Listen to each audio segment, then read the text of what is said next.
It was inexplicable. Is this a signal? Is this a warning? Some type of a weapon? What is it? It left everyone dumbfounded. I knew at that point that there was something that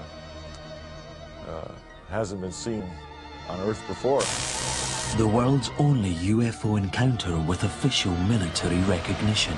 My God. You know, what's this? The deputy commander of a frontline NATO base reporting UFOs off base? It's coming this way. It is definitely coming this way. The two pieces of it are shooting off. There is no doubt about it. This is weird.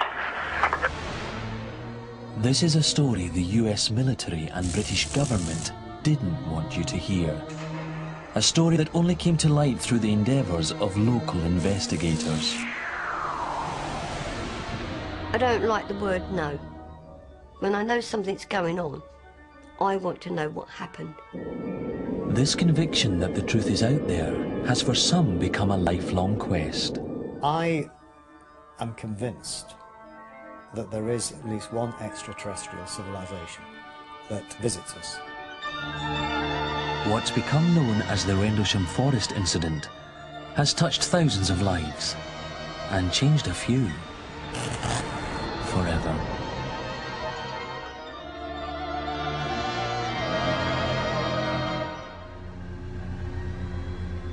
A few months ago, the Ministry of Defence released a file it had kept secret for more than 20 years. The classified dossier contained 155 pages on what some believe is the most important event in modern history. An event that occurred in this forest in Suffolk over Christmas 1980. Since then, this place has been hallowed ground to UFO investigators worldwide. Its secrets have bewitched many, some to the point of obsession. In one case, almost to destruction. But this has long been a place of secrets.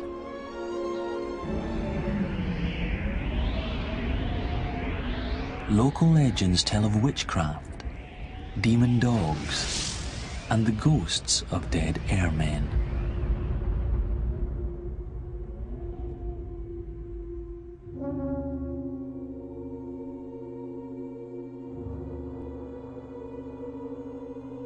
Dominating this landscape are the twin Air Force bases of Bentwaters and Woodbridge, active from 1942 to 1993. A closed community of over 10,000 American servicemen ready to scramble at a moment's notice in the event of a Soviet attack. The threat was real. It was taught, it was practiced, it was worked daily. We were always aware of a situation could occur at any time.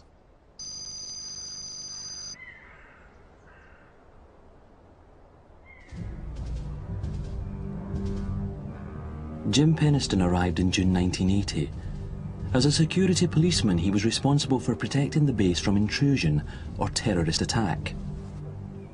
We took our job very serious. We had some areas here that deadly force was and would be used if necessary.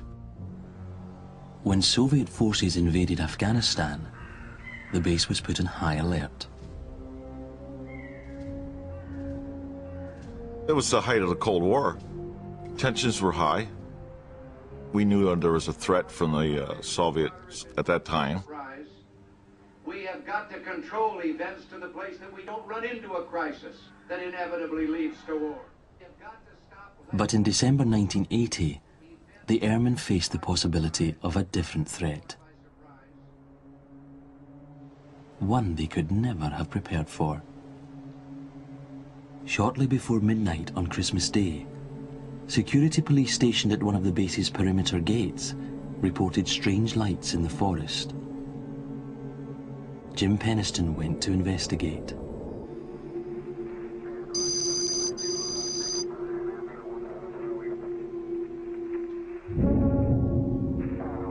I turned to Sergeant Steffens and I said, well, what exactly is going on? And he pointed over to the tree line in the woods adjacent to the gate.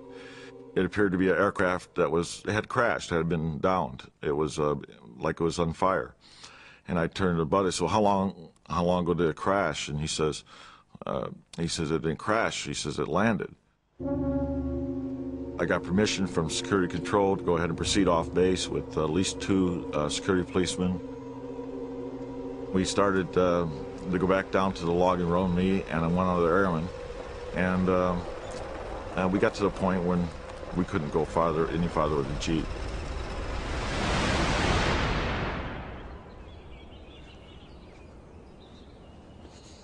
We're only talking 20 meters back from this tree line was the actual where the craft sat, and it was obvious if you had a automobile sitting 20 meters into that wood line right now, and then you go ahead and light it up, that's what you'd see at this point.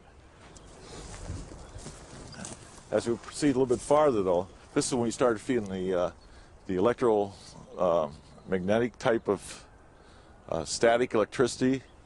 We could feel that making your hair stand up. It's one thing talking about it, but when you're at the site, it's a little more difficult. I think it brings it, it's funny, the same feeling I had that night came back here.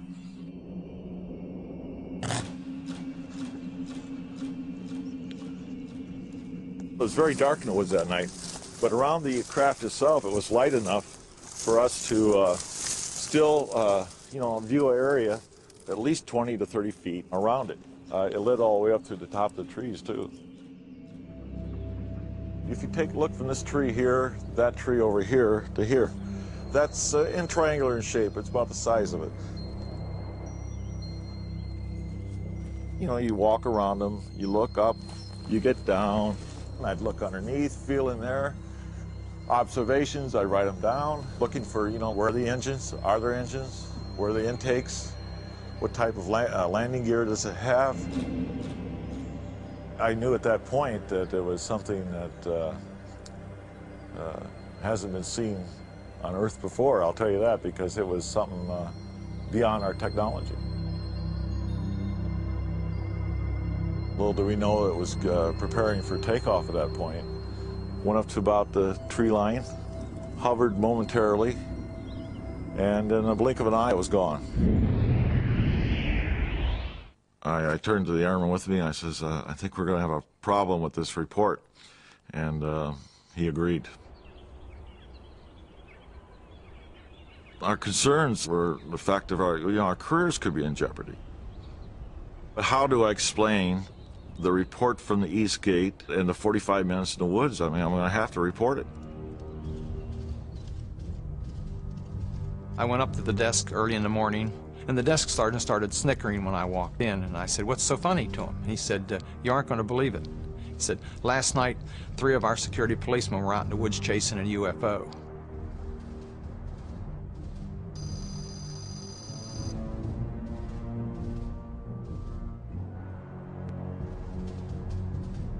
Despite his skepticism, Colonel Halt was obliged to alert his superior. I took him up and showed him the base commander then. We had a sort of a chuckle over it, and when we went to the staff meeting that morning, the whole staff had a bit of a chuckle over it, and there was a logical explanation, we were sure. Penniston's report provided nothing more than a bit of light relief from the pressures of policing the world. That was until the evening of the 27th. 2 nights later, we were having the annual Combat Support Group Christmas party. We had just finished the main course, and we're getting ready for dessert, and the on-duty flight commander came in, the security policeman, and he was just white as a sheet. And he said, "It's back." And we said, "What's back?" He said, "The UFO is back."